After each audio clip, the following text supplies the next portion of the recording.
চিরঞ্জিত academy চ্যানেলে সকল West Bengal এবং সেন্ট্রাল টেটের প্রাইমারি ও আপার প্রাইমারি প্রার্থীদের স্বাগত জানাই। আশা করি সবাই ভালো আছো, সেই সঙ্গে টেটের প্রিপারেশান নিচ্ছ। এই প্রিপারেশান নেওয়ার ক্ষেত্রে আমি চিরঞ্জিত স্যার তোমাদের সঙ্গে আছি বিষয়বস্তু যতটা সম্ভব সহজ করে বুঝিয়ে দেওয়ার জন্য।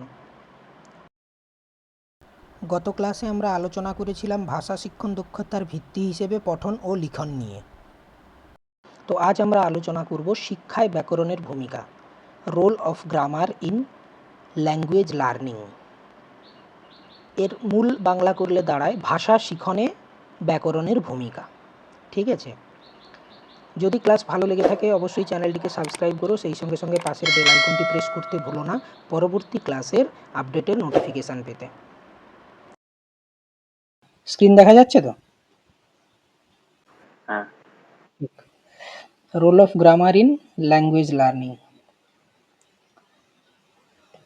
দেখো, আমরা যখন ভাষা বিকাশ পড়েছি চাইল্ড ডেভেলপমেন্ট অ্যান্ড পেডাগজিতে, ভাষা বিকাশ পড়ার সময় আমরা ওই ভাষার বিকাশ পড়ার সময়ও জেনেছি এবং তার সঙ্গে সঙ্গে ল্যাঙ্গুয়েজ অ্যাকুইজিশন অ্যান্ড লার্নিং এই বুলেটটা যখন আলোচনা করেছি তখন আমরা বারে বারে একটা জিনিস বারে বারে বলে গেছি যে মাতৃভাষা শেখার ক্ষেত্রে সাধারণত ব্যাকরণ অপরিহার্য নয়, কারণ একটা শিশু যখন ধীরে ধীরে বেড়ে ওঠে সে অটোমেটিক মানে স্বাভাবিকভাবেই সে মাতৃভাষা শিখে যায়।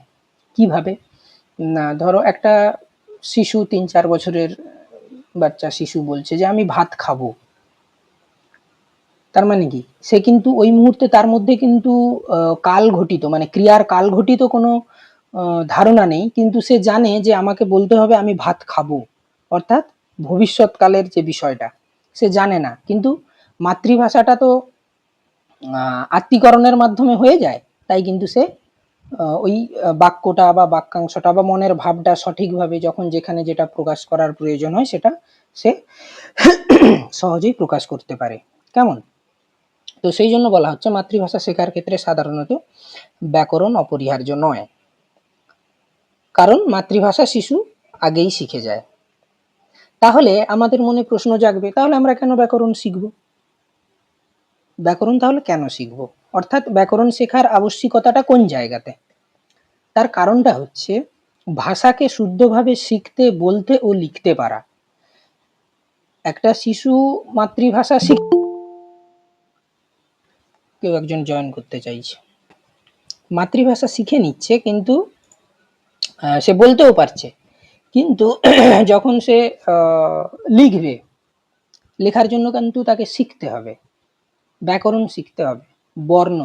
বর্ণটা, এই বর্ণটা কিভাবে লিখতে হয়, ক বর্ণটা কিভাবে লিখতে হয়, অ বর্ণটা কিভাবে লিখতে হয়, শব্দটা কিভাবে লিখতে হয়, বর্ণগুলোকে কিভাবে সাজাতে হয়, যুক্ত বর্ণের ক্ষেত্রে কিভাবে যুক্ত করতে হয় দুটো বর্ণকে বা তিনটে বর্ণকে। তো সেই জিনিসগুলো কিন্তু জানা অত্যন্ত প্রয়োজনীয়, মানে শেখা অত্যন্ত প্রয়োজনীয়। তাই এই জায়গাতেই ব্যাকরণ শেখার আবশ্যিকতাটা চলে আসে। মনের ভাব আদান প্রদানের ক্ষেত্রে কোনো ক্ষেত্রে হয়তো ব্যাকরণ শেখা অপরিহার্য হয় না, কিন্তু কোনো কোনো ক্ষেত্রে আবার অপরিহার্য হয়। ঠিক, তাহলে মূলত আমরা বলবো ভাষাকে শুদ্ধভাবে শিখতে, বলতে ও লিখতে পারার জন্য, মানে শিখবো সঠিকভাবে, বলবো সঠিকভাবে এবং লিখবো সঠিকভাবে, এটাই হচ্ছে মূল উদ্দেশ্য, এখানেই আবশ্যিকতা ব্যাকরণ শেখার। তাহলে ব্যাকরণ পাঠ ভাষা শিক্ষাকে সম্পূর্ণ করে, আমরা বলতে পারবো ব্যাকরণ পাঠ ভাষা শিক্ষাকে সম্পূর্ণ করে। কারণ ভাষা শিক্ষা শুধুমাত্র মনের ভাব প্রকাশ করার জন্য, কথা বলার জন্য ওখানেই সীমাবদ্ধ নয়। মনের ভাব প্রকাশ করার ক্ষেত্রে কথা বলার জন্যই সীমাবদ্ধ নয়, তাকে লিখতে জানতে হবে, পড়তে জানতে হবে, হ্যাঁ, বলতে জানতে হবে, সবকিছু বিষয়গুলো একত্রিতভাবে জড়িয়ে আছে। এবং কি করে, তার সঙ্গে সঙ্গে ভাষা প্রয়োগকে সাবলীল করে তোলে, অর্থাৎ সহজভাবে সরলভাবে শিখে নিতে পারে এবং সেটা শিখে নেওয়ার পরে সঠিকভাবে প্রয়োগ করতে পারবে এবং সেটাও সহজ সরলভাবে সাবলীলভাবে কোনো রকম বাধা ছাড়া। ঠিক, আচ্ছা, তাহলে ব্যাকরণ শিক্ষাদানের প্রয়োজনীয়তাটা কোন জায়গায়, এগুলো জাস্ট আমি পয়েন্টগুলো বলে যাচ্ছি, কারণ এই পয়েন্টগুলোর উপর ভিত্তি করেই প্রশ্ন আসবে যে ব্যাকরণ শিক্ষাদান কেন গুরুত্বপূর্ণ বা ব্যাকরণ শেখা কেন গুরুত্বপূর্ণ। এবারে ওখানে 4টে অপশন দিয়ে দেবে, তার মধ্যে থেকে এবারে বলে দেবে যে 1 2 3 বা 1 2 4 যেভাবে হয়। ব্যাকরণের জ্ঞান ভাষাকে শুদ্ধভাবে প্রয়োগ করতে সাহায্য করে, উপযুক্ত শব্দ প্রয়োগে সাহায্য করে, বানান বিধি শিখনের সহায়ক, মানে সঠিক বানান শেখা, শুদ্ধ বর্ণবিন্যাসে সহায়তা করে। সাধারণত ধরো যুক্ত বর্ণটা কিভাবে লিখতে হবে, তার বিন্যাসটা কিভাবে হবে, বা কোনো একটা আমি শব্দ উচ্চারণ করছি সেক্ষেত্রে বর্ণগুলো কিভাবে বিন্যস্ত হবে সেই শব্দের ক্ষেত্রে।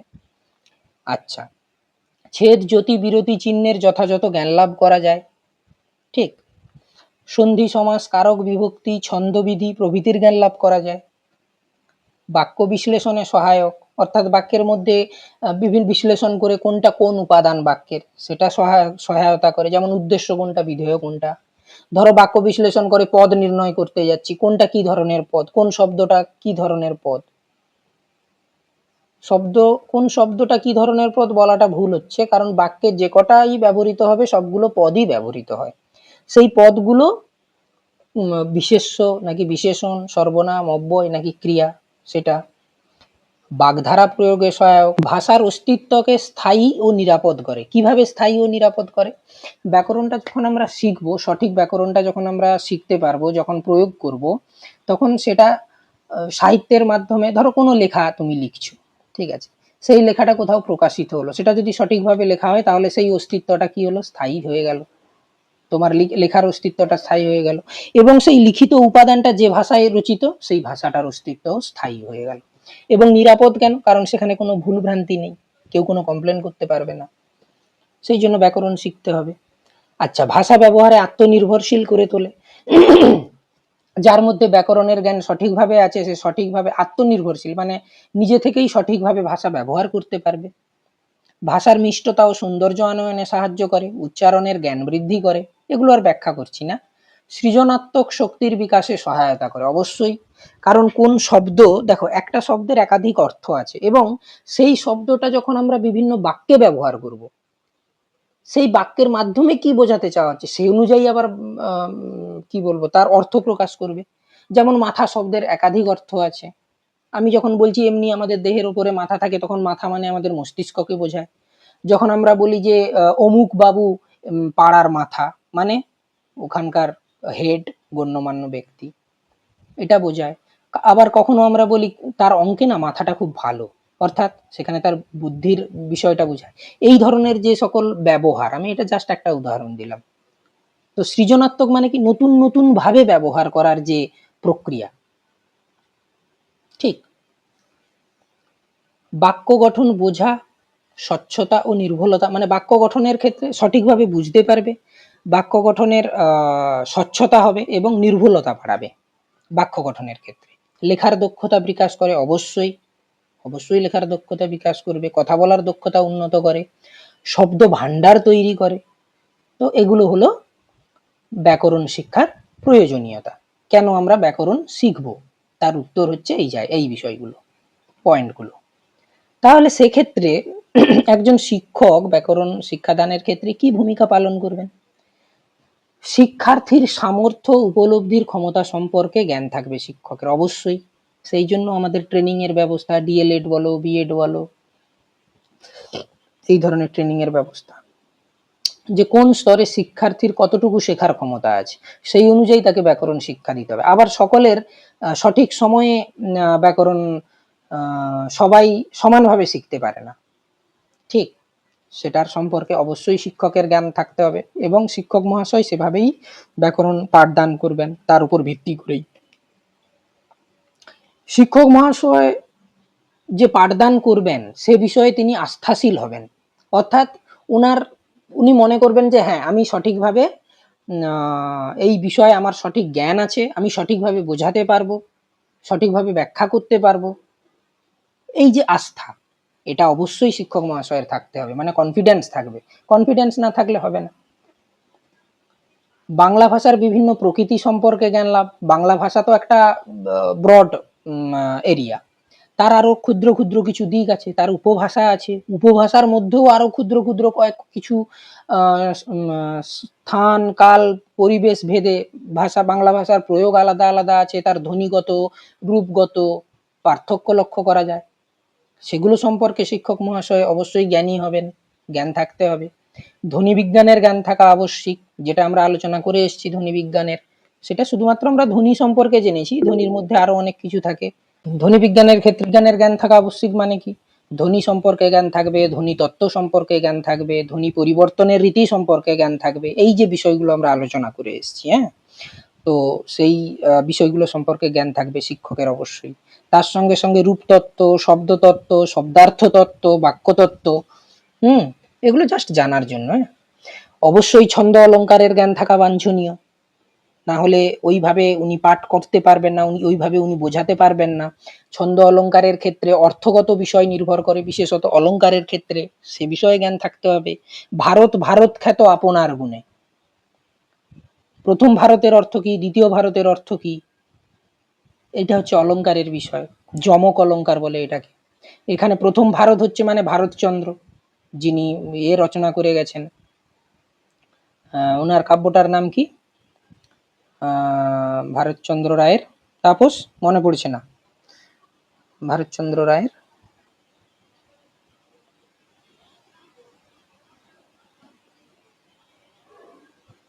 ভুলেই গেলাম, মাথায় আসছে না। আচ্ছা হোক। আর দ্বিতীয় ভারত মানে ভারতবর্ষ, অর্থাৎ ভারতচন্দ্র রায় পুরো ভারতবর্ষে খ্যাত। তো এই যে এটা হচ্ছে যমক অলঙ্কারের উদাহরণ। ঠিক আছে, একই শব্দ দুবার ব্যবহার হবে, দুটি অর্থে ব্যবহৃত, মানে ভিন্ন ভিন্ন অর্থে ব্যবহৃত হবে। তো এটা হচ্ছে অলঙ্কারের। ব্যাকরণ শিক্ষাদানে অবশ্যই ধৈর্য থাকতে হবে। একটা কোনো কিছু বিষয়ে, যে কোনো শিক্ষাদানের ক্ষেত্রেই ধৈর্য থাকা দরকার। ব্যাকরণের ক্ষেত্রে সেটা বিশেষভাবে আরো বেশি করে থাকা দরকার। কারণ কি না, ব্যাকরণটা হচ্ছে পুরো সায়েন্টিফিক এক ধরনের বিজ্ঞান। খুব ধৈর্য সহকারে সূত্র ব্যাখ্যা করা, উদাহরণ দিয়ে নির্দিষ্ট সূত্রটাকে সঠিকভাবে ব্যাখ্যা করা, সঠিক উদাহরণ সহযোগে ব্যাখ্যা করা, বা কোনো সূত্র বলার পরে সঠিক উদাহরণ প্রদান করা। শিক্ষার্থী বুঝতে পারবে না, একাধিকবার বুঝতে পারবে না, যেগুলো আমাদের ক্ষেত্রে হয়ে এসছে, আমরাও ফেস করে এসেছি, একাধিকবার বুঝতে পারছি না। কিন্তু সেখানে শিক্ষক মহাশয় ধৈর্য হারালে চলবেন না, অবশ্যই ধৈর্য থাকবেন ওনার। আচ্ছা, শোনা যাচ্ছে? আরেকবার শিওর করে নিচ্ছি, আমি কনফার্ম করে নিচ্ছি। শোনা যাচ্ছে এবং দেখা যাচ্ছে? হ্যাঁ স্যার। ঠিক। আচ্ছা, শিক্ষকের হাতের অক্ষর স্পষ্ট হবে এবং ভালো হবে। অর্থাৎ যখন তিনি বোর্ড ওয়ার্ক করবেন, অবশ্যই ব্যাকরণের ক্ষেত্রে বোর্ড ওয়ার্ক অত্যন্ত জরুরি। যেমন আমার বোর্ড ওয়ার্ক কিছু কিছু জায়গায় করার প্রয়োজন হয়, কিন্তু সেই জায়গাটা আমার এই মুহূর্তে সিচুয়েশন নেই, তাই করতে পারি না। পিপিটির মাধ্যমে যতটা পারি শেয়ার করে দেখাই।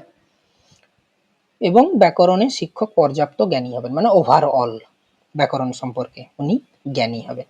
কেমন? কিন্তু ব্যাকরণ শিক্ষাদানের ক্ষেত্রে কিছু কিছু সমস্যা দেখা দেয়। সেগুলো কি কি না, আপাত কাঠিন্য। ব্যাকরণ জিনিসটাকে আমরা প্রথম থেকেই একটা কঠিন বিষয় হিসাবে মেনে নিই। এটা কিন্তু আমাদের একটা ভ্রান্ত মানে মেনে নেওয়া। ঠিক, ব্যাকরণ একটু কঠিন বিষয়, এইভাবে আমরা বিষয়টাকে ভেবে নিই। এটা ভাবলে চলবে না। এই ভেবে নেওয়াটার জন্যই আমাদের শিখতে কষ্ট হয়। তবে হ্যাঁ, অনেক রকম সূত্র, নিয়ম, রীতি বিভিন্ন রকম থাকে, তো সেই জন্য বলা হচ্ছে যে আপাত কাঠিন্যের মানে সীমাতে এটা আসে। নানাবিধি নিয়মের জটিলতা, যেটা বললাম, এখন নিয়ম রীতি বিভিন্ন ধরনের আছে, বিভিন্ন জটিলতা আছে। কারণ কি, একটা সূত্র দেখছি এক্ষেত্রে খাটছে, ওই সূত্রটাই অন্য জায়গায় খাটছে না। যেমন সন্ধি আলোচনায় গতদিন নিপাতন সিদ্ধ খাটছে না সন্ধির সূত্র, তাহলে নিয়মের জটিলতা এই জায়গাতে আছে। শিক্ষকদের অনীহা, কারণ কি, এটা অনেক ধৈর্য সহকারে নিজেকে প্রচুর স্টাডি করতে হয়, নিজের মনের ভাব। একটা কবিতা যখন শিক্ষক মহাশয় পাঠদান করবেন, সেটা পড়াতে গিয়ে উনি নিজের মনের কথা ব্যক্ত করবেন। কবি যে ভাবটা ব্যক্ত করেছেন সেটা শিক্ষক মহাশয় নিজের মতো করে ব্যাখ্যা করতে পারবেন। ব্যাকরণের ক্ষেত্রে সূত্রটা তো আর নিজের মতো করে উনি তৈরি করতে পারবেন না।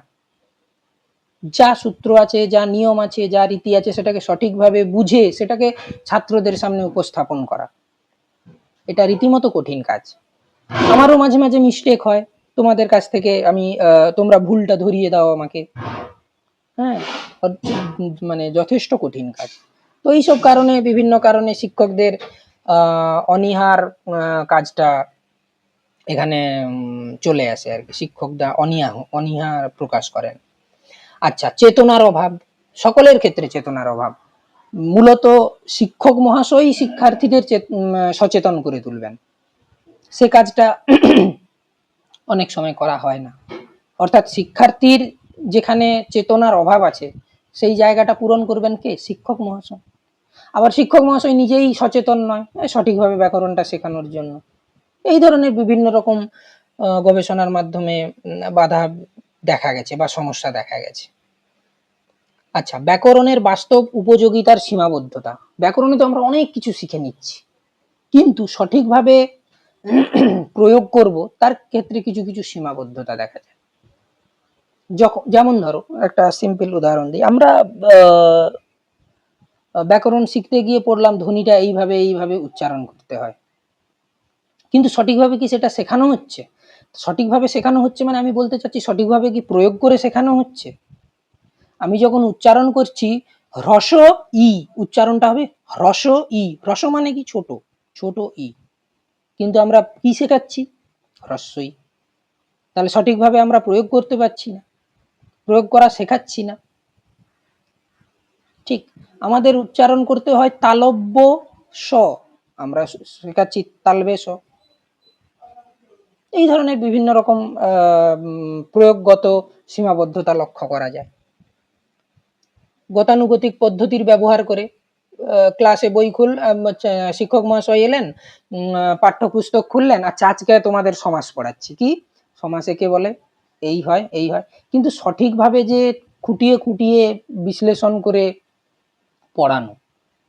আমি একটা সাধারণ উদাহরণ দিই, যেমন আমি ব্যাকরণ যখন পড়াচ্ছি, ঠিক আছে তোমাদের, তখন কি হচ্ছে না, আমার টার্গেট থাকছে আমাকে এক দেড় ঘন্টার মধ্যে ক্লাস শেষ করে দিতে হবে। তাহলে কি করতে হবে? আমাকে এইভাবে এগিয়ে যেতে হবে। এই যে সীমাবদ্ধতা একটা চলে আসছে। না হলে যদি তোমরাই যদি একবারে ক্লাস 1 2 3 4 থেকে এইভাবে যদি ধীরে ধীরে ধীরে ধীরে আমি যদি শেখানোর সুযোগ পেতাম, তাহলে একটা জিনিস নিয়ে এখন 10 দিন 12 দিন 15 দিন করে ব্যাখ্যা করে করে পড়াতাম, একাধিক উদাহরণ দিতাম, একাধিক উদাহরণ বসে বসে প্র্যাকটিস করাতাম। সে সুযোগটা নেই। এমনি গতানুগতিক ভাবে এটা এই তাহলেও হয়, যে এটা আমরা এখন যেভাবে শিখতে পাচ্ছি, তাহলেও যে আমরা এমন ভাবে শিখতে পাচ্ছি সেটাও নাও হতে পারতো। হ্যাঁ, তোমাদের মানে পূর্ব ছোটবেলায় তো জ্ঞানের, মাইন্ড আলাদা রকম থাকে স্যার। হ্যাঁ পূর্ব জ্ঞানেরও তো একটা তোমাদের বেস মানে আছে, সেটার উপরেও নির্ভর করছে হ্যাঁ, তোমাদের মানে এখনকার শেখাটা। অলরেডি যদি ভুলেও যাই স্যার ব্যাকরণটা, তবু মাথায় কিছু আছে, আপনি যখন বলেন তখন আবার চলে আসে। হ্যাঁ ওটা বাচ্চা তো, অবস্থায় তো সেই জিনিসটা থাকবে না। হুম হুম হুম। তো সেই ধরনের বিভিন্ন এইভাবে গতানুগতিক ক্লাসে পড়ানো হয়। ঠিক আছে, এইভাবে পড়িয়ে দেওয়া হলো একটা ক্লাসে, আজকে এই সমাজটা শেষ করে দিতে হবে, কারণ কি সীমাবদ্ধতা আছে, ওই 40 মিনিটের ক্লাস। আচ্ছা, উপযুক্ত শিক্ষকের অভাব, এটা আমি ডিটেলে ব্যাখ্যা করতে যাচ্ছি না। আর অনেকেই আছেন যারা ব্যাকরণ সম্পর্কে আছেন, এটা ডিটেল আর বলছি না আমি। আচ্ছা, শিক্ষা সহায়ক উপকরণগুলির অভাব। অরিজিনালি ব্যাকরণ শিক্ষার ক্ষেত্রে দেখবে শিক্ষা সহায়ক উপকরণ সেভাবে অ্যাভেলেবল নয়, বা তৈরি করার মতো যে একটা ইতিবাচক চিন্তা ভাবনা সেটাও নেই টিএলএম ব্যবহারের ক্ষেত্রে। ব্যাকরণের ক্ষেত্রেও টিএলএম ব্যবহার করা যায়, কিন্তু সেটা করা হয় না অভাবের জন্য। তাহলে এই সমস্যা থেকে আমরা কিভাবে মুক্তি পাবো, অর্থাৎ এই সমস্যা নিরসনের উপায় কি হবে? তাহলে উপযুক্ত ও অভিজ্ঞ শিক্ষকের প্রয়োজন আছে, যথাযথ পাঠ্যক্রমের প্রয়োজন আছে। যথাযথ পাঠ্যক্রম কেন বলা হচ্ছে না, দিনকাল সময়ের পরিবর্তনের সঙ্গে সঙ্গে যেটা পরিবর্তন বলে, যেটাকে বলা হয় ফ্লাক্স অফ টাইম, অর্থাৎ সময়ের পরিবর্তনের সঙ্গে সঙ্গে সবকিছু আপডেট করতে হবে, এটাকেই বলা হচ্ছে যথাযথ পাঠ্যক্রম। আমি 10 বছর আগে পড়ে এসেছি, সেই বিষয়টা এখনো চলছে না, কিন্তু মনে হয় যে 2 বছর ছাড়া ছাড়াই চেঞ্জ করা উচিত, আপডেট করা উচিত। আচ্ছা, উপযুক্ত পাঠ্যপুস্তক, গতানুগতিক পাঠ্যপুস্তক থাকলে চলবে না, যথাযথ পাঠ্যপুস্তক থাকতে হবে। পাঠ্যপুস্তকের মধ্যে এমন কিছু থাকবে, শুধুমাত্র টেক্সট লেখা থাকবে না। এখনকার বইগুলো তো তোমরা যদি দেখো ছোট ক্লাসের, গল্পের মাধ্যমে বিষয়টাকে ব্যাখ্যা করা হয়। আজকে ক্লাসে কি গল্প হলো, দিদিমণি আমার এসে কিন্তু কি এই ছোট বললো, ক্লাসের বইগুলো এখন পড়তে প্রবলেম হয়। সেটা আমাদের আমার কি অভ্যাস কি হয়েছে। জানি না, এখন ছোট ক্লাসের বইগুলো দেখলে আমার আর মাথায় কিছু ঢুকতে চাইনি। সেটা তো আমাদের অভ্যেসটা সেভাবে মানে চলে এসছে। এই এখন হচ্ছে আমার মানে পড়ে পড়ে অভ্যাস হয়ে গেছে যে ওই লেখা পড়ে হ্যাঁ। পড়ে। এখন যখন ছোট ক্লাসের বইগুলো দেখি, তো এটা সংজ্ঞা কোথায় আছে, দেখতেই পাচ্ছি না সংজ্ঞা, দূর শুধুই ছোট গল্প ক্লাসের স্যার বলছে যেমন বইগুলো মনে হয়। স্যার ছোট কিন্তু কি বড় বিরক্তি স্যার লাগে বইগুলো পড়লে। সবারই বই ভালো লাগে। হ্যাঁ, কি বললে? প্রাইমারি স্কুলেও হাই স্কুলে স্যার পুরো টোটাল মানে প্রাইমারি স্কুলের বই হাই স্কুলের বই টোটালি ডিফারেন্স করে দিয়েছে। মানে আগের আমরা যেভাবে পড়েছি কত সুন্দরভাবে লেখা ছিল, এখন লেখাই নেই। একটা তুই হ্যাঁ, ছবির লেখাই সঙ্গে নাই। ওটা মনে হয় ওটা যেমন শুধুই যেমন এদিক সেদিক আছে, ঠিকঠাক নাই যেমন কিছু। না, ভাবে ব্যাপারটা যে কি বুঝাবে ছেলেদিকে, আর ছেলেরা যে কতটা মাথায় ঢুকাবে তো ওরাই জানে। না, এইখানটা একটা ব্যাপার আছে, মানে ওদের কনসেপ্ট ক্লিয়ারের ক্ষেত্রে মানে যেভাবে বইগুলো লেখা আছে ওখানে বলা হচ্ছে যে প্র্যাকটিক্যাল বিষয়টা বেশি। আমরা কিন্তু ম্যাক্সিমাম থিওরিটিক্যাল পড়ে এসেছি। একটু যদি ভেবে দেখো, আজকে যখন আমি হ্যাঁ অনিমার সঙ্গে বাড়ি ফিরছিলাম, তখন দেখলাম অনিমা হঠাৎ করে কাগজের টুকরোটা স্কুলের দালান থেকে তুলে নিয়ে ডাস্টবিনে ফেলে দিল। প্র্যাকটিক্যাল কিন্তু এটা,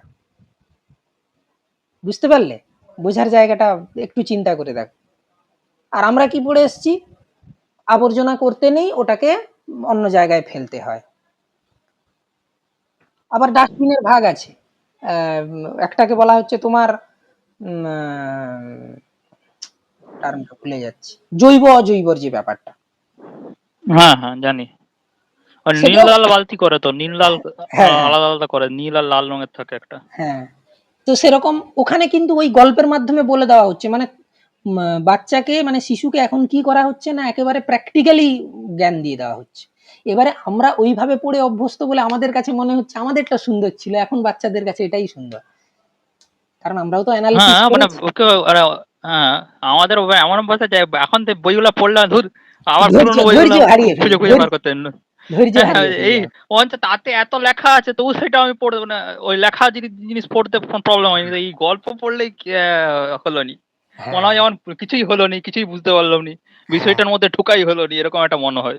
ঠিক বলেছো, ঠিক। যেমন একটা ওটা আমি সরকারি আমার স্কুলের বইগুলো মেনলি প্রবলেম হয়েছিল বুঝতে পেরেছিলাম যখন আমি সেই বিএড এর জন্য একটা সে করতে হয় না, বিএড এর জন্য লেসন প্ল্যান গুলা, লেসন প্ল্যান করতে তখন হয়। হচ্ছে হ্যাঁ, তখন আমার বোনের বইটা নিয়েছি, দেখছি এ তো চলবেই নি, দিয়ে আবার আবার একটা পুরোনো বই খুঁজে বার করে সেখান থেকে লেসন প্ল্যান করলাম। কারণ আমরা ওইভাবে অভ্যস্ত হয়ে গেছি, এটাই হচ্ছে ব্যাপার। তুমি যখন শিক্ষক হবে, তুমি যখন পড়াবে 1 বছর 2 বছর 3 বছর, তখনই দেখবে তোমারও ওটা অভ্যেস বইগুলো হয়ে যাবে। হ্যাঁ, পৌলমী কিছু বলছো, বলো। বলছি স্যার, সরকারি স্কুলের বইগুলো এরকম, তবে বেসরকারি স্কুলের বই মানে ব্যাকরণ বইগুলো কিন্তু স্ট্যান্ডার্ড আছে। ওগুলো পড়লে ওগুলো আমরা যেরকম পড়ছি পুরো এরকমই আছে। হুম, হোক, ঠিক আছে, আমরা এগোচ্ছি। হ্যাঁ, আচ্ছা। হ্যাঁ স্যার। বিভিন্ন শিক্ষা সহায়ক উপকরণের ব্যবহার নয় এখানে, তার আগে বলতে হবে শিক্ষক সহায়ক উপকরণ প্রস্তুত করতে হবে, তারপর ব্যবহার করতে হবে, অর্থাৎ তার প্রয়োগ ঘটাতে হবে।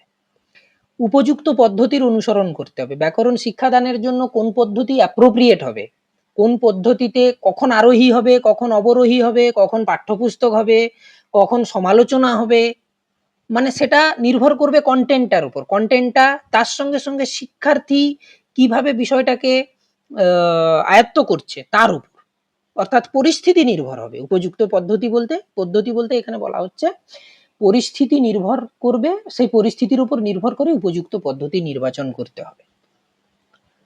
শিক্ষণের আনন্দময় পরিবেশ হবে, মানে সেখানে বাচ্চাদের মধ্যে একটা শেখার একটা আলাদা আনন্দমূলক একটা মানে আগ্রহ তৈরি হবে। শিক্ষার্থীদের উৎসাহিত করতে হবে, বিভিন্ন গল্পের মাধ্যমে দিয়ে পড়াতে হবে, শিক্ষার্থীদের সচেতন করে তুলতে হবে। তো এইগুলো হচ্ছে সমস্যা নিরসন করতে গেলে এই উপায়গুলো আমাদেরকে অবলম্বন করতে হবে। এই পয়েন্টগুলো কিন্তু একটু ইম্পর্টেন্ট আছে, কারণ ওই ব্যাকরণ শিক্ষাদানের সমস্যা নিরসনের উপায় হিসেবে দিয়ে দেবে, তারপরে অপশন বাঁচতে বলবে। আচ্ছা, ব্যাকরণ শিক্ষাদানের পদ্ধতি এবারে একটু আমরা আলোচনা করি। এগুলো একবারে শর্ট করে আলোচনা করছি, জাস্ট জিস্ট, শুধু মনে রাখবে যে আচ্ছা সূত্র পদ্ধতি মানে এই বিষয়টা। দেখো প্রথম পদ্ধতি হচ্ছে সিদ্ধান্ত বা সূত্র পদ্ধতি, যেটাকে বলা হচ্ছে ফর্মুলা মেথড। এখানে মূলত সূত্র মুখস্থ করার উপর জোর দেওয়া হয়, এইটুকু শুধু মাথায় রাখো, মূলত সূত্র মুখস্থ করার উপর জোর দেওয়া হয়, কারণ সূত্র পদ্ধতি নামেই আছে সেটাই। এখানে একটা কি হয় না, এখানে কি হয় না, শিক্ষার্থীরা ভুলে যায়। কোনো জিনিস মুখস্থ করে নিলে, না বুঝে মুখস্থ করে নিলে সঠিকভাবে যদি না বোঝে, তাহলে সেটা ভুলে যাওয়ার সম্ভাবনা হয়, তৈরি হয় এবং ভুলেও যায়। তাই কি হয়, ব্যাকরণ পাঠে অনুৎসাহী হয়ে যায়। দেখবে অনেকের না ব্যাকরণ পাঠে, অনেকেই না ম্যাক্সিমামই ব্যাকরণ পাঠে অনুৎসাহী, উৎসাহ ম্যাক্সিমাম স্টুডেন্টের মধ্যে থাকে না। কারণ কি, ওই গতানুগতিক পদ্ধতি, এটা পড়বি, এটা পড়ে আসবে তোমরা, এই সূত্র, এই তার উদাহরণ, ব্যাখ্যা করো। একটা সূত্র জন্য তুমি একটা ক্লাস নাও, মানে শিক্ষার্থীর মাথায় একবারে গেঁথে থেকে যাবে। এটিকে সাধারণত অবৈজ্ঞানিক পদ্ধতি বলা হয়, কিন্তু এর প্রয়োগ আছে। ঠিক আছে, নেক্সট পদ্ধতি কি, ভাষা পদ্ধতি, যেটাকে বলা হচ্ছে ল্যাঙ্গুয়েজ ইউজ মেথড। অর্থাৎ কোনো কিছু পড়াতে পড়াতে ভাষার মধ্যে ব্যাকরণের নানা প্রয়োগ দেখানো। আমি কথা বলছি, এই যে কথা বলছি, এই বলছি টার্মটা বলে বলবো, দেখো আমরা এই যে বলছি টার্মটা ইউজ করলাম, এখানে চলিত রূপে ছিটা ব্যবহার করা হয়েছে, সাধুতে হলে তেছি, তেছো, তেছে নয়। অর্থাৎ এটা আমরা ঘটমান বর্তমানের কথা বলছি। এইভাবে বলতে বলতে বলতে বলতে বিষয়টাকে, তার প্রয়োগটা দেখানো, যে এইভাবে প্রয়োগ করতে হয়।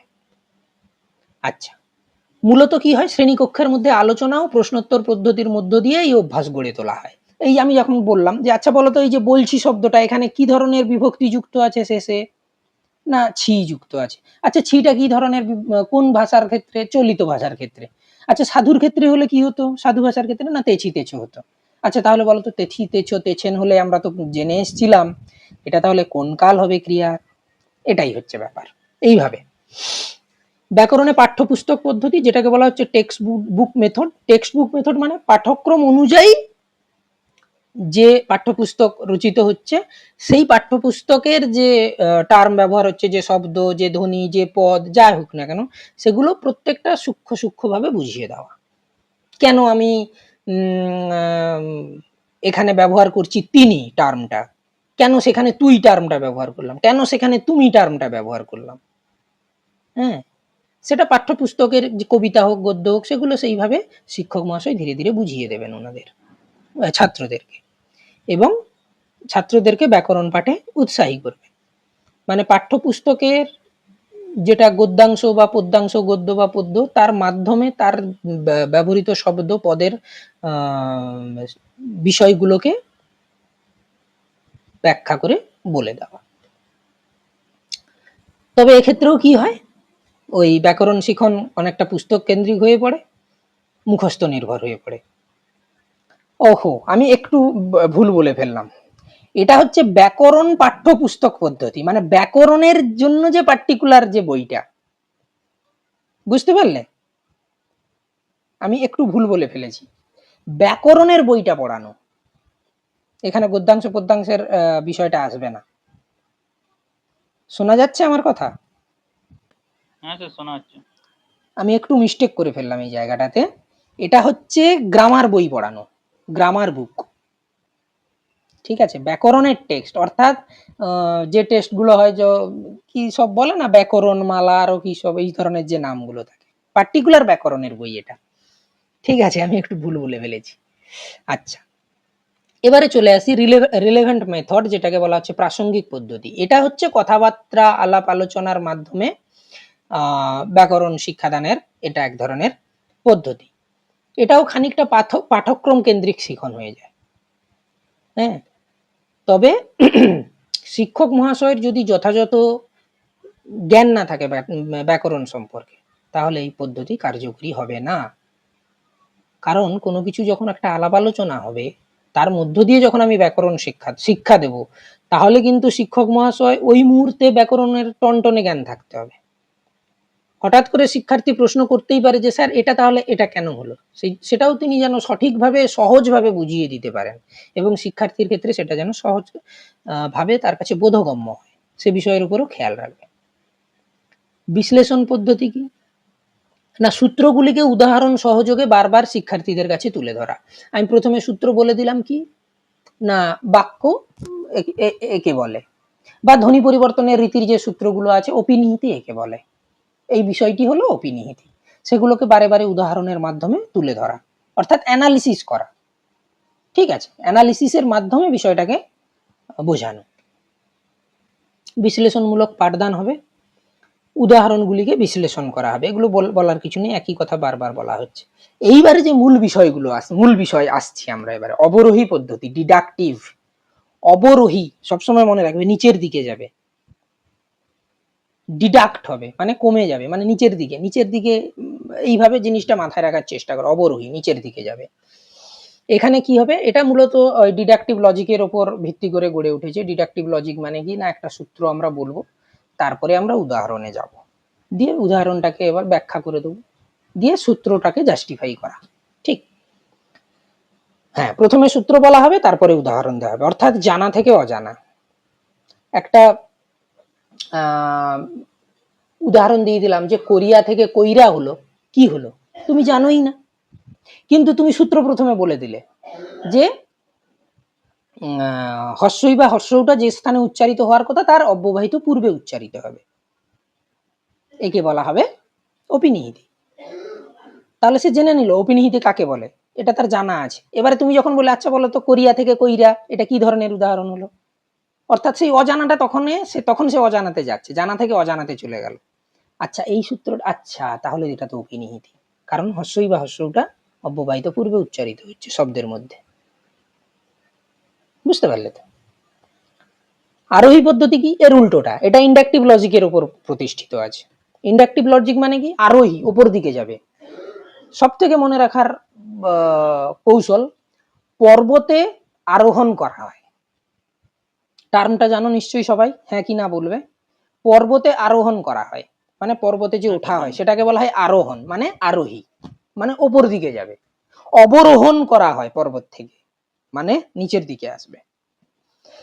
এখানে কি হবে না, প্রথমে উদাহরণ দিয়ে দেওয়া হবে, একাধিক উদাহরণ দেওয়া হবে, একাধিক উদাহরণ দিয়ে দিয়ে বলা হবে যে আচ্ছা বলো তো এইটাকে অপিনিহিতি বলে, বুঝলে তো? এই ধরনের যে উদাহরণগুলো আমরা দেখলাম, ইটা আগে উচ্চারিত হচ্ছে, উটা আগে উচ্চারিত হয়ে যাচ্ছে, এটা না অপিনিহিতি বলে। আচ্ছা তাহলে তোমরা সূত্রটা বলো তো কি হতে পারে। তখনই শিক্ষার্থী বলবে যে শব্দ মধ্যস্থ ই বা অশ্ব, ই বা উ যেখানে উচ্চারণ হওয়ার কথা সেখানে না উচ্চারিত হয়ে তার ঠিক অব্যবহিত পূর্বে উচ্চারিত হয়। উচ্চারণের এই প্রক্রিয়াকে আমরা বলবো অপিনিহিতি। শিক্ষার্থীরা নিজেরাই সংজ্ঞা দেবে, সংজ্ঞা শিক্ষক মহাশয়কে বলে দিতে হবে না।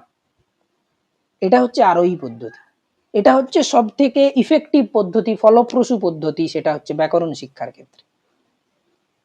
কিন্তু পরিস্থিতি অনুযায়ী কখনো অবরোহী ব্যবহার করতে হয়, বাকি পদ্ধতিও কখনো কখনো ব্যবহার করতে হয়, কিন্তু সবার উপরে স্থান হচ্ছে আরোহী পদ্ধতি।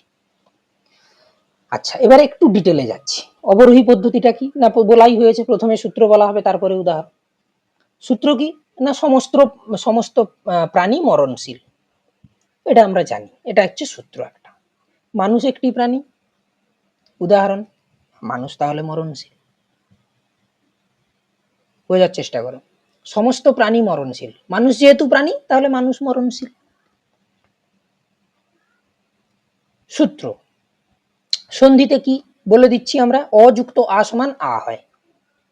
তারপরে আমরা উদাহরণে দিলাম, অকারের পর আকার থাকলে দুটি মিলে আকার হয় এবং তা পূর্বের বর্ণে যুক্ত হয়, ব্যাখ্যা করে দিলাম, দিয়ে উদাহরণ দেব, দেব যুক্ত আলয় দেবালয়, অযুক্ত আ সমান আ। ঠিক। আরোহী পদ্ধতি কি, ঠিক এর উল্টো, প্রথমে উদাহরণ তারপরে সূত্র চলে আসবে।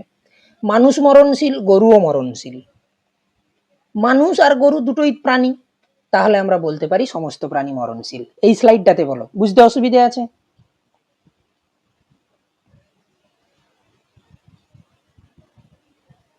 বুঝতে অসুবিধা হ্যাঁ কি না? আচ্ছা আরেকবার একটু বলে দিন সংজ্ঞাগুলো, একটু বলে দিন সংজ্ঞাগুলো। অবরোহী পদ্ধতি মানে উপর থেকে নিচে আসা। তাহলে উপর থেকে নিচে যদি আসা, আমরা ব্যাকরণ বইটা যখন খুলবো তখন আমরা কিন্তু প্রথমে সূত্রই দেখি, জেনারেলি আমরা দেখে এসেছি, প্রথমে আমরা সূত্র দেখছি, অপিনিহিতি একে বলা হয়, তারপরে উদাহরণ দেওয়া হচ্ছে যে এই এই এই। তাহলে প্রথমে আমি সূত্র বলে দিলাম, তারপরে উদাহরণ বললাম, অর্থাৎ উপর থেকে নিচে নামলাম। উদাহরণ কখন বলি আমরা? সাধারণত কোনো কিছু ব্যাখ্যার পরেই তো উদাহরণ, কোনো কিছু সূত্র বলার পরেই তো আমরা উদাহরণ দিই। এটা তো সবাই একমত যে উদাহরণটা আমরা যেমন এই, এটাকে এই বলে যেমন এই, যেমন দিয়ে এবারে উদাহরণ দেওয়া শুরু করে দিলাম আমরা। তাহলে প্রথমে আমরা মূল বিষয়টা বললাম, তারপরে উদাহরণ দিচ্ছি। এটা হচ্ছে অবরোহী পদ্ধতি, উপর থেকে নিচে নামছি। কিন্তু না, আমরা একটা বইয়ের পেজের নিচ থেকে উপরে উঠবো, তাহলে প্রথমে কি হবে? প্রথমে উদাহরণ চলে আসবে আমাদের কাছে, যে আচ্ছা দেখো তো, দেব যুক্ত আলয়, দেবালয়। তাহলে দেবের সঙ্গে কি যুক্ত আছে? অ যুক্ত আছে। আলয়ের প্রথম অক্ষর কি? আ। তাহলে অ আর আ যুক্ত হলো, যুক্ত হয়ে আকার হলো, এবং সেই আকারটা কি হচ্ছে? পূর্বের বর্ণে যুক্ত হচ্ছে। যখন এরকম হয় তখন সেটাকে বলা হয়, এটা হচ্ছে একটা সন্ধির নিয়ম। তাহলে এখানে সূত্রটা কি? অযুক্ত আ সমান আ, এই সূত্রতে চলে এলাম। একইভাবে এখানে যে সূত্রটা বলা আছে অবরোহীতে, সমস্ত প্রাণী মরণশীল। তাহলে মানুষের ক্ষেত্রে আমরা কি বলবো? তাহলে সমস্ত প্রাণী যদি মরণশীল হয়, মানুষ তো একটা প্রাণী, তাহলে মানুষও মরণশীল। এটা অবরোহীতে গেল। আরোহীতে কি আসছে? মানুষ মরণশীল, গরু মরণশীল, ছাগল মরণশীল, সব এই ধরনের প্রাণীগুলো মরণশীল। এই ধরনের প্রাণীর নামগুলো নিলাম। তাহলে এরপরে আমরা আসবো যে মানুষ আর গরু হলো প্রাণী, তাহলে সমস্ত প্রাণী মরণশীল। সূত্র চলে এলাম। অবরোহী পদ্ধতিতে দেখো সূত্রতে আছে সমস্ত প্রাণী মরণশীল, একবারে উপরে, তারপরে উদাহরণে এলাম। আরোহী পদ্ধতিতে দেখো সূত্র সবার নিচে, সমস্ত প্রাণী মরণশীল, কিন্তু তার আগে আমি উদাহরণ দিয়ে দিয়েছি। এটা হচ্ছে অবরোহী আরোহীর পার্থক্য। পর্বতে আরোহণ করা মানে উপরে ওঠা, অবরোহণ করা মানে নিচে নামা, এইভাবে জিনিসটা মাথায় রাখবে। ঠিক তখনই মনে চলে আসবে যে একটা, আমরা যখন বই পড়ি তখন আমরা প্রথমে একটা সূত্র দিই, তারপরে উদাহরণ দিই, অর্থাৎ উপর থেকে নিচে এলাম, অর্থাৎ অবরোহী হলো। তার উল্টোটা যখন করবো আরোহী হলো। ক্লিয়ার? ক্লিয়ার? হ্যালো? হ্যাঁ স্যার। হ্যাঁ স্যার, হ্যাঁ হ্যাঁ হ্যাঁ। আচ্ছা, আরোহী পদ্ধতির আবার উদাহরণ ওই দেবযুক্ত আলয়, যেটা একইভাবে দেখো চলে আসছে। ওখানে সূত্র প্রথমে বলে দিয়েছিলাম, তারপরে উদাহরণ দিয়েছিলাম। এখানে সূত্র পরে আসছে। আমরা দেখছি কি অযুক্ত আ সমান আ হচ্ছে এবং আটা পূর্বের বর্ণে যুক্ত হচ্ছে, সেটা সূত্রটা আমরা বললাম পরে। তাহলে প্রথমে উদাহরণ বললাম। ঠিক। এবারে ধরো প্রশ্ন আমি একটা দিচ্ছি, তোমরা এবারে উত্তর বলবে আমাকে। আমি মরণশীল, তুমি মরণশীল, আমরা মানুষ, সুতরাং মানুষ মরণশীল। আমি তো বলেই দিলাম। আচ্ছা, তাহলে উল্লিখিত যে এই যে ব্যাখ্যাটা আমরা করলাম, এখানে কি পদ্ধতি অবলম্বন হয়েছে বল? আরোহী পদ্ধতি। আবার মনে হয় ডিসকানেক্ট হয়ে গেছে না? না আরোহী স্যার, স্যার। আরোহী পদ্ধতি। আচ্ছা, আমি বলি ডিসকানেক্ট কি হয়েছে? না স্যার, না না। তো স্ক্রিনও তো দেখা যাচ্ছে, কথাও তো বলছি শোনা বা যাচ্ছে, এতটা ঠিক ডিসটেন্স আছে, হওয়ার কথা নয় কিছু তো। একটা আওয়াজ হলো ক্লিং করে। আচ্ছা, তাহলে আমরা এখানে কি বলছি, এটা কিভাবে কিসে এলো বলো তো? এটা হচ্ছে আরোহী, আগে উদাহরণ, তারপরে হচ্ছে আমি সূত্রতে নিয়ে এলাম যে মানুষ মরণশীল হয়েছে। Very good. সবাই বুঝতে পেরেছো না? কারো কোনো প্রশ্ন আছে? প্রত্যেকে? তাপস, আচ্ছা, ঠিক দেবব্রত, আছে। চন্দ্রশেখর, পৌলমী, কুশল, সবাই ঠিক? তাহলে তো হ্যাঁ স্যার, বুঝতে বুঝতে পেরে ঠিক গেছে। আছে স্যার, ঠিক আছে। ঠিক ঠিক।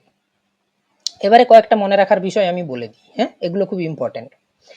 আরোহী পদ্ধতিকে বিশ্লেষণ পদ্ধতি বলা হয়। কেন বলা হয়?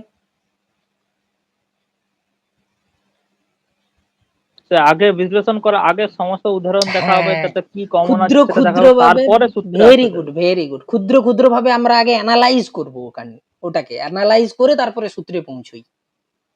দেবব্রত যেটা বললো ওটাই, যে আরোহী পদ্ধতিতে আমরা ক্ষুদ্র ক্ষুদ্র ভাবে জিনিসগুলোকে আগে অ্যানালাইজ করে নিই, দিয়ে আমরা সূত্রতে পৌঁছই।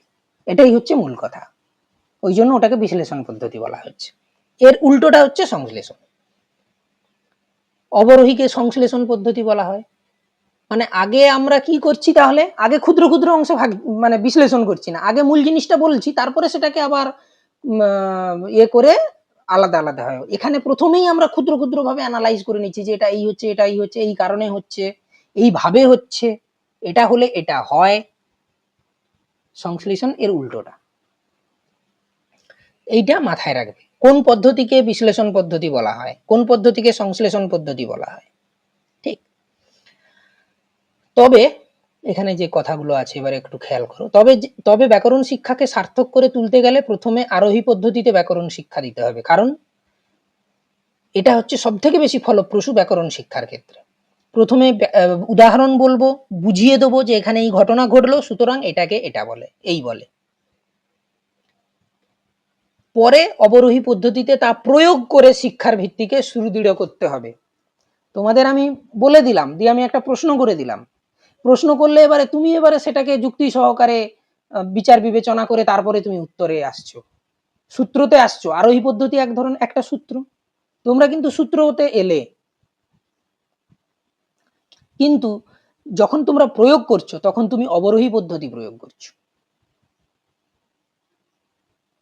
অবরোহী পদ্ধতিতে সেটা প্রয়োগ করে সেই ভিত্তিটাকে মানে একাধিক আমরা উদাহরণ পড়ে পড়ে পড়ে পড়ে পড়ে পড়ে আমি প্রথমে শিখে নিলাম, দু একটা উদাহরণ দেখলাম, বিশ্লেষণ করলাম, সূত্র শিখে গেলাম। কিন্তু সেই সূত্রের ভেতরে যে অবরোহী পদ্ধতি এবারে আমরা আলোচনা করব কখন না, যখন একাধিক উদাহরণ আমরা দেখতে থাকবো তখন। তাহলে প্রথমে কি হলো, আরোহী হলো। প্রথমে আমি উদাহরণ থেকে সূত্র শিখে নিলাম, এবারে সূত্রের উপর ভিত্তি করে আমরা এবারে একাধিক প্রয়োগ দেখছি উদাহরণের। তাহলে অবরোহী পদ্ধতিতে ব্যাকরণ শিক্ষার ভিতটা দৃঢ় হয়ে ওঠে তখন, কিন্তু তার মূল সূচনা হবে আরোহী পদ্ধতির মাধ্যমে। এক্ষেত্রে ব্যাকরণ ভাষাকে নিয়ন্ত্রণ করবে না, বরং ভাষা ব্যাকরণকে আপন গতিতে নিয়ে যাবে। মানে আরোহী পদ্ধতি এখানে, হ্যাঁ এইখানটায় তোমাদের একটা প্রশ্ন করি, যখন আমরা বলছি ভাষা ব্যাকরণকে আপন গতিতে নিয়ে যাবে, এই বাক্যটার মধ্য দিয়ে কোন পদ্ধতির কথা বলা হচ্ছে, আরোহী না অবরোহী? ভালো করে একটু বিষয়টা দেখো, ভাষা ব্যাকরণকে আপন গতিতে নিয়ে যাবে। ধরো এটাই কোট আনকোট করে প্রশ্ন দিয়ে দেওয়া হলো, আরোহী পদ্ধতি, অবরোহী পদ্ধতি, ভাষা পদ্ধতি, যে অপশনগুলো ভাষা মানে তার ভাষা মনে হচ্ছে অনেক উদাহরণ আছে। ঠিক হচ্ছে, এগিয়ে চলো, ঠিক হচ্ছে। ব্যাকরণ হচ্ছে সূত্র, ভেরি গুড। উদাহরণ আগে সূত্র পরে, তাহলে হচ্ছে আরোহণ হবে, আরোহণ পদ্ধতি। ভেরি গুড একবারে। মানে ভাষাতে অনেক উদাহরণ আছে, হ্যাঁ, সেখান ওখান থেকে থেকে আমরা অ্যানালাইজ সূত্রগুলো বা রুলগুলো, তাহলে আরোহণ। Very good. এবং এইভাবেই এখন শেখানোর ধরন ধীরে ধীরে চলে আসছে। আচ্ছা, এবারে এটা লাস্ট স্লাইড, আরোহী এবং অবরোহী পদ্ধতির একটু পার্থক্য। এই শিক্ষাটা আমার মনে হয় যেমন বড়দের শিখালে ভালো হবে বেশি। কোনটা? আরোহী? এই জিনিসটা যে আগে অনেকগুলো উদাহরণ দিয়ে তারপরে সূত্র, এটা বাচ্চাদের থেকে বড়দের সুবিধা বেশি হবে। না, সুবিধা বেশি হবে ঠিক আছে, কিন্তু দেখো ব্যাকরণটা তো পুরোটাই উপলব্ধির জিনিস, পুরোটাই বুঝতে হবে ভালো করে, ঠিক আছে? তো সেদিক থেকে বিচার করতে গেলে আমার মনে হয় ছোট থেকেই এটা শেখানোর প্রয়োজন আছে। মানে আমরা একটা জায়গায় বলে এসছি না যে সামর্থ্য অনুযায়ী, যখন তার যে সামর্থ্যটা তৈরি হবে সেটা একটা ক্রাইটেরিয়া। দ্বিতীয় ক্রাইটেরিয়া কি, পরিস্থিতি।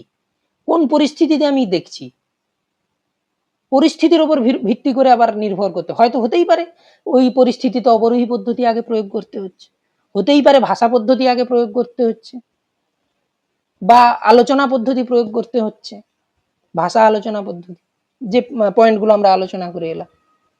কিন্তু আরোহীটা সব থেকে বেশি উপযুক্ত। আচ্ছা, আরোহী পদ্ধতি, অবরোহী পদ্ধতি, বিশেষ থেকে সাধারণের দিকে আরোহী যায়, সাধারণ থেকে বিশেষের দিকে অবরোহীতে আসে। এইটা কিন্তু মাথায় রাখবে, এই টার্মটা পরীক্ষাতে প্রচুর আসে। স্পেসিফিক থেকে জেনারেল, জেনারেল থেকে স্পেসিফিক, ইন্ডাকটিভ হলে বিশেষ থেকে সাধারণ, ইন্ডাকটিভ হলে স্পেসিফিক থেকে জেনারেল, অবরোহী হলে এটা যদি খাতায় নোট ডাউন করতে চাও লিখে রেখে দাও। আর ডিডাকটিভ হলে সাধারণ থেকে বিশেষ, অর্থাৎ জেনারেল থেকে স্পেসিফিক। ঠিক। আরোহী পদ্ধতি বুদ্ধিদীপ্ত নিয়মাবলীর উপর নির্ভরশীল। নিয়মাবলীর উপর নির্ভরশীল কেন না, যখন উদাহরণ দিয়ে ব্যাখ্যা করতে হচ্ছে, ব্যাখ্যা করার পরে শিক্ষার্থীকে একটা জিস্ট বানাতে হচ্ছে যে তাহলে এখান থেকে কি ধরনের সূত্রটা বেরিয়ে আসছে, এটা কিন্তু বুদ্ধিদীপ্ত।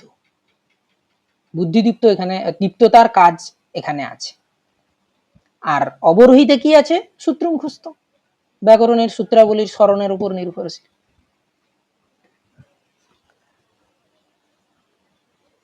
ব্যাকরণ ভাষাকে অনুসরণ করে, এটা ব্যাকরণের হবে না, ব্যাকরণ ভাষাকে অনুসরণ করে আর ভাষাই ব্যাকরণকে অনুসরণ করে।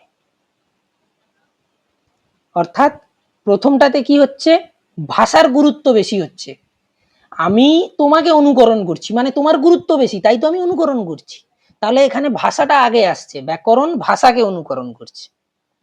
আর উল্টোটা অবরোহিতে কি না, ভাষা ব্যাকরণকে অনুসরণ করছে, অর্থাৎ সেখানে ব্যাকরণের গুরুত্ব বেশি দেওয়া হচ্ছে, অর্থাৎ সূত্রকে বেশি গুরুত্ব দেওয়া হচ্ছে।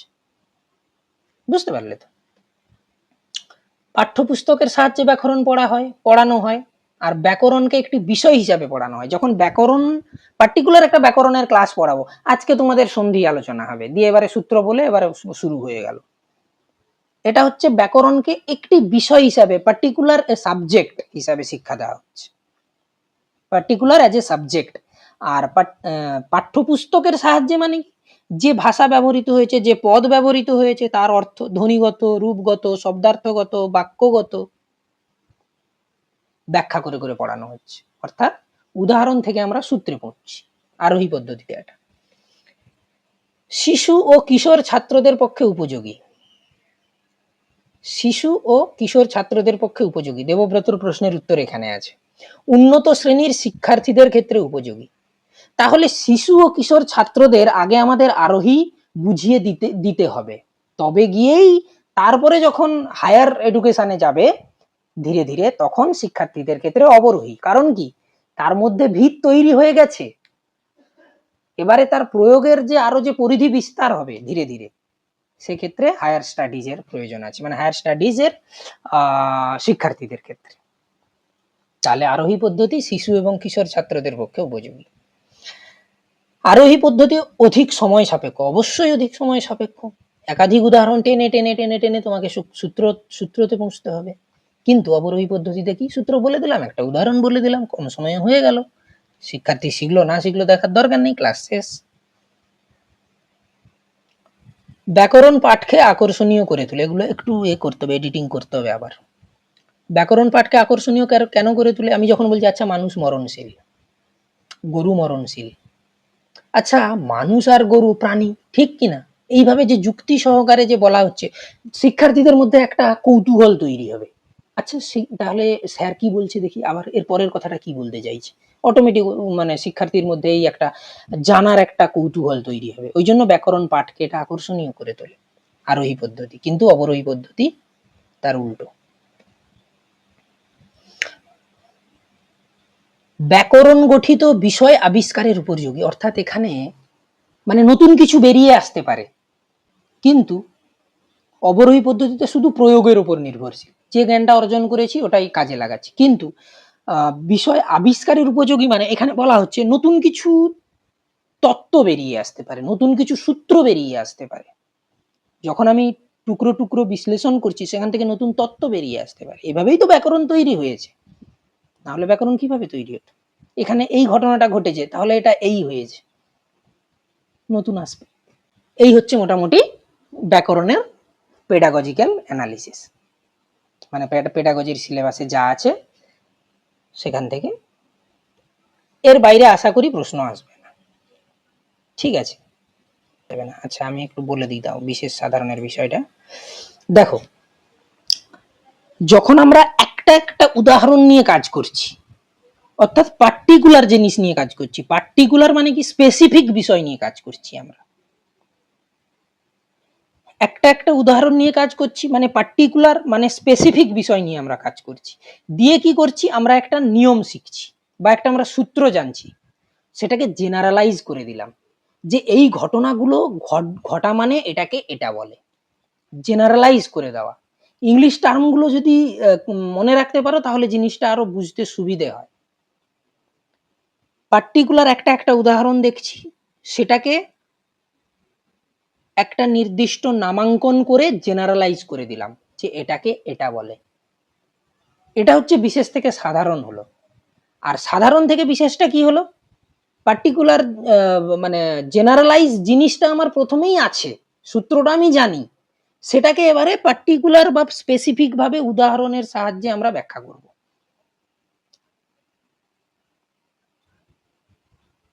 আরেকবার বলে দিই, আমরা একটা একটা উদাহরণ নিয়ে যখন ব্যাখ্যা করছি তখন সেটা পার্টিকুলার বা স্পেসিফিক বিষয় নিয়ে ব্যাখ্যা করছি, তারপরে সেটাকে জেনারেলাইজ করে একটা সূত্র তৈরি করে দিচ্ছি। অর্থাৎ একটা সূত্রের অন্তর্গত হাজারো মানে একাধিক, দুই, ততোধিক থেকে হাজারো উদাহরণ হতে পারে।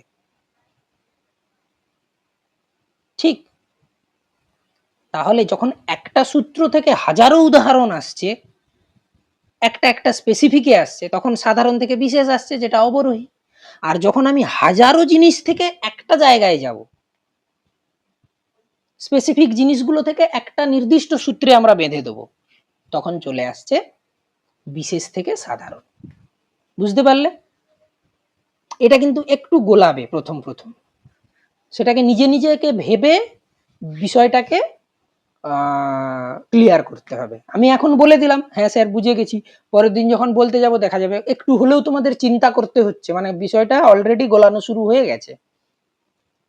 কেমন? ক্লিয়ার? হ্যাঁ হ্যাঁ স্যার। ঠিক। তাহলে আজকের আলোচনা এই পর্যন্ত থাক। মাঝে দু একটা এমসিকিউ আলোচনা করেছি, আলাদাভাবে আর এমসিকিউ তৈরি করার আর সুযোগ হয়ে ওঠেনি, তাই আজ আর এমসিকিউ আলোচনা করলাম না।